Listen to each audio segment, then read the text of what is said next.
Hey everyone, my name's Peter Bock from the class of 2010, and on this Veterans Day I want to tell you a little bit about Marion Crandell, who was a Central High alum who was the first American woman killed in active duty during World War I. And I was lucky enough to learn Marion's story through Scott Wilson's AP American History class, and it was actually through the project that Marion went from really someone who is unknown in the Central community to someone who we got inducted into the Central High Hall of Fame. So in this class, we work on a year-long project to learn more about Central military veterans. And their names are commemorated on plaques and memorials around the school. And the project starts by writing down those names and drawing them out of a hat. And I drew Marion's name, and for weeks we couldn't find any information.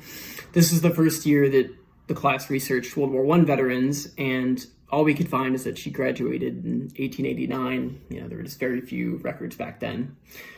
But after a classmate, Jenny Miller, who actually worked at the foundation at the time, did a quick Google search for her name, we found a website all about her that stated she was the first American woman killed in active duty in World War I.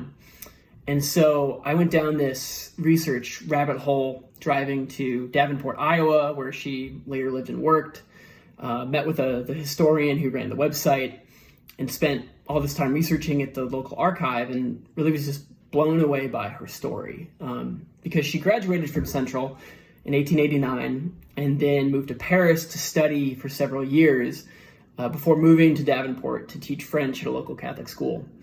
And she taught there for over 20 years. But then as World War I broke out and France became involved, she felt the call to volunteer. So in early 1918, she became a volunteer at a YMCA relief camp on the front lines. And she was only there a couple weeks before she died. And again, was killed in active duty, so she received a full soldier's burial with military honors, which is really cool. And it's just an amazing story of selflessness and sacrifice, which is what Veterans Day is all about.